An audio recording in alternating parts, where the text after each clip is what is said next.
मित्रांनो, पिंकीचा विजय असो या मालिकेच्या आजच्या भागामध्ये सुरेखा आता स्वतःशीच म्हणत असते की मी त्या घाटवाडीच्या मुलीला दाखवायलाच नव्हतं पाहिजे, की शांतारामचं नाव घेतल्यानंतर मी अस्वस्थ झाले म्हणून माझ्याकडून अशी कशी चूक घडली. मी स्वतःला खूपच हुशार समजते ना, म्हणूनच असं झालं. मीच मूर्ख आहे असं म्हणून ती स्वतःच्या डोक्यात मारून घेते आणि त्या पिंकीने शांतारामचं नाव घेतल्यानंतर तू एवढी सैरभैर का झाली असं सुरेखा मनातल्या मनात विचार करते. आता त्या चालाक पिंकीला संशय सुद्धा आला असेल, कारण तिने त्या शांतारामचं नाव का घेतलं कळतच नाही. काहीतरी तिच्या हाती नक्कीच लागलं असणार या विचाराने सुरेखा खूप घाबरते.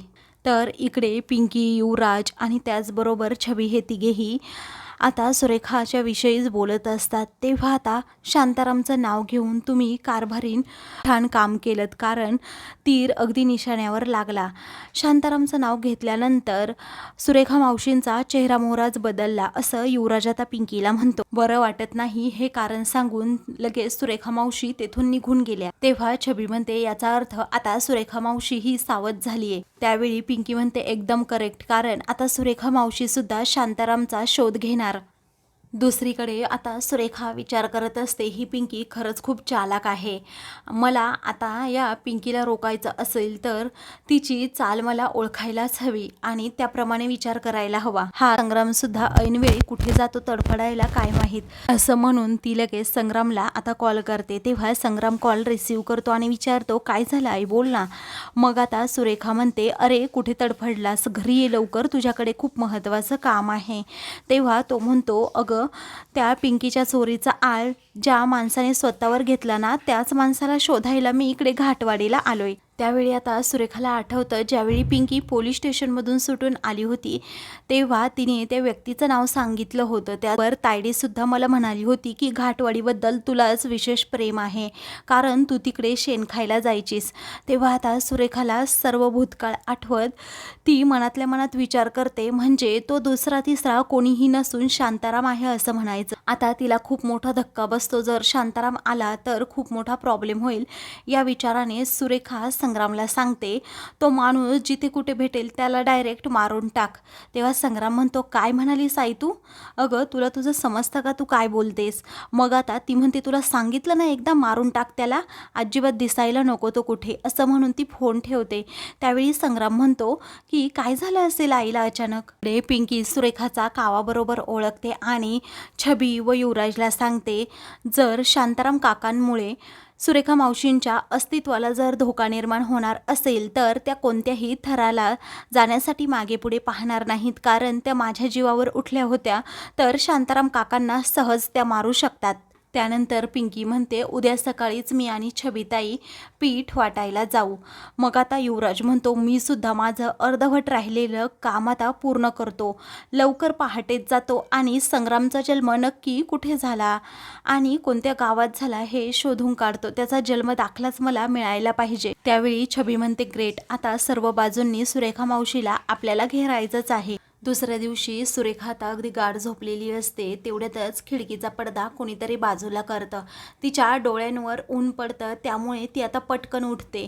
समोर पाहते तर तेथे आता शांताराम आलेला असतो. तेव्हा तो रागातच सुरेखाकडे पाहतो. सुरेखा जोरात ओरडणार असते, तेवढ्यातच शांताराम तिचं तोंडच दाबून घेतो आणि म्हणतो जास्त जर फडफड करायला लागली तर नरकाची दारं तुझ्यासाठी उघडीच आहेत आणि जेलमध्ये मजुरी करून माझी मनगटं अजूनच मजबूत झाली आहे, त्यामुळे तू काळजी करू नकोस. माझ्या आयुष्याचं तू वाटोळं केलं आहेस, त्यामुळे उमेदीची माझी 25 वर्ष वाया गेली. आता मी म्हातारा झालो. तेव्हा सुरेखा आता त्याच्यापासून स्वतःला सोडवण्याचा खूप प्रयत्न करते. त्यावेळी माझ्यापासून माझ्या पोराला तू हिरावून घेतलंस, तुझ्या नरडीचा घोटच घ्यावा असं वाटतं. शांताराम आता खूपच चिडलेला असतो आणि सुरेखाचा गळाच आवळण्याचा प्रयत्न करतो. पण मी तुला असं मारणार नाहीये, मी तुला तडफडूनच मारणार. मी तुला जिवंत एकाच गोष्टीसाठी ठेवणार, ते म्हणजे तू तुझ्या तोंडून सर्वांना सत्य सांग आणि जर सत्य सांगितलं नाही तर मग बघ, मी सर्वांना सत्य सांगेल आणि तुझं पोटचं पोरगा आहे ना, तुझ्यावर थुंकून जाईल, तुझ्याकडे डुंकून सुद्धा पाहणार नाही. असं म्हणून आता शांताराम हा तेथून जातो. पण हा सर्व काही सुरेखाचा भास असतो. तिला तसं स्वप्न पडलेलं असतं. ती जोराजोरात ओरडू लागते. तेवढ्यातच तिथे आता संग्राम येतो आणि विचारतो, आई तुला आरडाओरडा करायला काय झालं? तेव्हा ती म्हणते, अरे तो शांताराम. तेव्हा संग्राम आता रागातच विचारतो, त्या शांतारामशी तुझा काय संबंध? तुला काय करायचंय? त्या शांतारामचं काही घेणं देणं आहे का? म्हणून तो आता खूपच चिडतो. त्यावेळी आता ती म्हणते, काही नाही रे, तो शांताराम जिथे दिसेल ना त्याला मारून टाक. तेव्हा संग्राम म्हणतो, तू असं का बोलतीये? सुरेखा म्हणते, अरे एवढा चिडू नकोस, हळू बोल, घरातील ऐकतील सर्वजण. मग आता तो म्हणतो, घरात सर्व शुकशुकाट आहे, कुणीच नाही आहे घरात, असं म्हणून तो तिला सारखा सारखा विचारतो. तर सुरेखा आता प्रचंड घाबरून जाते. इकडे पिंकी आणि छबी या दोघीही आता घाटवाडीत आलेले असतात. पिंकी मात्र आता पिठाचं वाटप करत असते. सर्वजण रांगेमध्ये उभे असतात, पिंकीला आशीर्वाद देत असतात की तुझं खूप चांगलं होईल. मग आता तेथे छबी येते आणि म्हणते, काय ग पिंकी, तुला काही समजलं का? पिंकी म्हणते, नाही ना, तुम्हाला काही समजलंय का? त्यावेळी छबी म्हणते, नाही ग, मी अख्ख्या गावात विचारलं, पण कुठे शोधायचं आता शांताराम काकांना, कळतच नाही. त्यावेळी आता पिंकी म्हणते, मी इथे कुणाला तरी विचारू का? छबी म्हणते, डायरेक्ट विचारणार? तेव्हा पिंकी म्हणते, हो विचारते. असं म्हणून ती एका म्हाताऱ्या बाबाला विचारते की शांताराम काका इथे गृहस्थ होते, ते तुम्हाला माहीत आहे का त्यांचं घर वगैरे? तेव्हा आता ते काका म्हणतात, नाही शांताराम वगैरे मला नाही माहीत. पिंकी आता ठीक आहे असं म्हणते. दुसरीकडे सुरेखा आता घाबरलेली असते. तर आता संग्राम सारखाच विचारण्याचा प्रयत्न करतो, आई नक्की काय चाललंय तुझ्या मनात? तेव्हा ती म्हणते, अरे तसं काही नाही, पण एक गोष्ट तुला सांगू का? त्या पिंकीला त्या शांतारामने मदत केली आहे ना. पिंकी शांतारामला हाताशी धरून आपल्या विरोधात काहीसुद्धा प्लॅन करेल. त्यामुळे मी तुला म्हणते की तू अगोदर काय कर, जा तिकडे आणि त्या शांतारामचा गेम करून टाक. तुला एवढं सांगतेय ते पुरेसं नाही आहे का? आता सुरेखाच खूप हायपर झालेली असते. त्यामुळे तो म्हणतो की अगं थांब जरा, पण पिंकी कुठे आहे असं ती विचारते. त्यावेळी संग्राम म्हणतो, ती कधीच गेली आहे घाटवाडीला. सुरेखा अजूनच घाबरते. मग इकडे पिंकी आणि छबी या दोघीही आता काही तेथे असणाऱ्या बाबांना विचारण्याचा प्रयत्न करतात की शांताराम नक्की कोण आहे. तर काही जण आता त्यांना उत्तर देतच नाही. काही वेळानंतर दिनू काका हे तेथे येतात. तेव्हा पिंकी आता विचारते, काय दिनू काका? अहो ओळखलं का मला? मी मारुतीची मोठी मुलगी. त्यावेळी आता ते म्हणतात, तू कुणाला नाही ओळखणार बाळा? अगं आम्हाला माहीत आहे, पण मारुती आहे कुठे आता? तर आता ते आत्यांकडे राहतात, येतील काही दिवसात इकडे, असं पिंकी म्हणते. दिनू काकांना आता पिंकी विचारते, अहो ते शांताराम काका कुठे राहतात? ते आले नाही का पीठ घ्यायला? तेव्हा शांताराम म्हणजे तो ड्रायव्हर, तो शांताराम का? म्हणजे जो वाऱ्याच्या वेगाने गाडी चालवायचा, असा ट्रकसुद्धा मनासारखा चालवायचा, तोच शांताराम का? अगं तो कुठे गेला आहे काय माहीत, कारण आता बरीच वर्ष झाली त्याला. तो एकदा ट्रक घेऊन गेला आणि पुन्हा आलाच नाही. त्याच्या नादीसुद्धा कोणी लागत नाही. अख्ख्या गावचा, अख्ख्या जिल्ह्याचा तो राजा होता, राजा. पिंकी आणि छबी एकमेकांकडे पाहतच राहतात की अजून खोदून खोदून त्यांची माहिती काढण्याचा विचार करत असते. तर ते त्यांच्या घरी कुणी आहे का, किंवा त्यांचं घर वगैरे तुम्हाला माहीत आहे का? त्यावेळी शांताराम काका म्हणतात, हो आहे ना, जुनं पडकं घर. आता गावकरी सुद्धा त्या घराजवळ जात नाही, कारण एकदा का शांताराम आला ना सगळ्यांची धुलाई करेल म्हणून. खूप डेंजर होता हा शांताराम. आता पिंकी म्हणते की आम्हाला तुम्ही ते घर दाखवाल का प्लीज, असं म्हणून ती बोलण्यामध्ये दिनू काकांना गुंतवून घेते.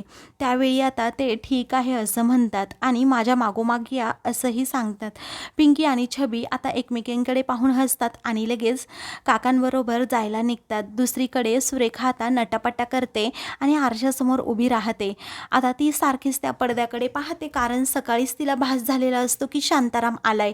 म्हणून आता ती तेथे ड्रेसिंग टेबलवर पाहते, तर तिच्या आवडीचे पेढे आणि आबोलीचा गजरा त्यामध्ये आता ठेवलेला असतो. त्याचबरोबर एक चिठ्ठी देखील असते की तुझ्या आवडीचे हे पेढे आहेत, तुला याचेच डोहाळे लागले होते ना, अशी ती चिठ्ठी तेथे लिहून ठेवलेली असते. त्यामुळे सुरेखा आता तो गजरा हातात घेत, पेढे हातात घेत, ती चिठ्ठी हातात घेत खूप घाबरते. तिला आता समजलेलं असतं की माझा भूतकाळ पुन्हा माझ्या पाठीमागे लागलाय. दुसरीकडे दिनू काका हे पिंकीला आणि छबीला घेऊन लगेच शांतारामच्या घराजवळ येतात आणि म्हणतात की काय अवस्था झाली या घराची. खूप दिवस झालं हे घर बंद आहे. या घराला उघडण्याची सुद्धा कोणी हिंमत केली नाही, कारण शांतारामशी पंगा घेणं हे कोणालाच जमणार नाही. त्यावेळी आता पिंकी आणि छबी विचार करत असतात. मग त्यानंतर दिनू काका तेथून जातात. तेव्हा पिंकी म्हणते, छबीताई मी आता हे घर उघडून पाहते, नक्की यामध्ये काय आहे ना ते ते शोधायलाच हवं, काहीतरी पुरावा आपल्याला सापडेल. मग आता ठीक आहे असं छबी म्हणते. सुरेखा नीरीला विचारत असते की अगं तू इथे होती ना, मग घरात कोण आलं तुला माहीत नाही का? ह्या माझ्या सर्व आवडीच्या वस्तू इथे कोण ठेवून गेलं? पण आता नीरी म्हणते अहो खरंच माहीत नाही. तुझे डोळे कुठे फुटले होते का? असं ती रागातच विचारत असते. तिला तेथे येते आणि विचारते काय ग काय झालं एवढे मोठ्याने ओरडायला? ही सुरेखा सांगू लागते बघ ना तायडे, अगं माझ्या आवडीच्या सर्व वस्तू इथे कुणीतरी ठेवून गेलं होतं. मला आवडतो तो पेढा, आबोलीचा गजरा, त्याचबरोबर ही चिठ्ठी. तेव्हा आता सुशीला देखील जरा घाबरतेस. ती आता त्या गोष्टीचा विचार करू लागते. तेवढ्यातच संग्रामचा आता कॉल येतो. तेव्हा सुरेखा जरा बाजूला जाते आणि विचारते काय रे, काय झालं काय? मग आता तो म्हणतो अगं मी त्या शांतारामचा शोध घेत होतो, परंतु आपल्या घराच्या आसपास तो मला घुटमळताना जरा दिसला, म्हणजे त्याच्यासारखाच एक व्यक्ती. त्यावेळी आता ती म्हणते पाहिलं ना, तो व्यक्ती खूप डेंजर आहे, तो दिसेल तिथे मारून टाक त्याला, कारण तो माझ्या मागावर आहे, मला त्रास देतोय तो. तेव्हा तो म्हणतो तू काळजी करू नको आई, अगं मी आहे ना, आता माझ्या आईला त्रास देतो का तो, मी पाहतोच आता त्याच्याकडे, असं म्हणून तो सुद्धा आता मारण्याची भाषा करत असतो. तेव्हा सुरेखा म्हणते एकदाचा काटा संपवून टाक माझ्या मार्गातला तो. तेव्हा ठीक आहे असं संग्राम म्हणतो. तेव्हा आता फोनवर बोलून झाल्यानंतर सुरेखा दुसरीकडे जाते. पण आता सुशीला मनातल्या मनात विचार करत असते नक्की या सुरेखाचं काय चाललंय, कारण एवढी गहन चर्चा सुरू असताना अचानक तिला फोन आला. ती जरा बाजूला बोलायला गेली. त्याचबरोबर हिचा भूतकाळ तर हिच्या पाठीमागे लागला नाही ना, काहीतरी नक्की हिचं गुपित असणार आहे असा आता सुशीला विचार करत असते. तर आता मित्रांनो पुढील भागामध्ये पिंकी आणि छबी शांतारामचा शोध लावतात खरं, परंतु आता नक्की सुरेखा मावशींचं सत्य काय आहे ना, हे तिला आता जाणून घ्यायचं असतं. दुसरीकडे आता बापूसाहेब म्हणतात पिंकीला नक्की कोणी मदत केली आहे ना, त्या व्यक्तीचा मला पत्ता शोधायचा आहे आणि त्या व्यक्तीकडून सत्य जाणून घ्यायचं आहे. ते युवराज जन्माचा दाखला शोधण्यासाठी गेलेला असतो. तेवढ्यातच मागून कुणीतरी येतं आणि त्याच्यावर काठी उगारतं. तर आता मित्रांनो अशाच मालिकेंचे पुढील भाग पाहण्यासाठी चॅनलला सबस्क्राईब करा.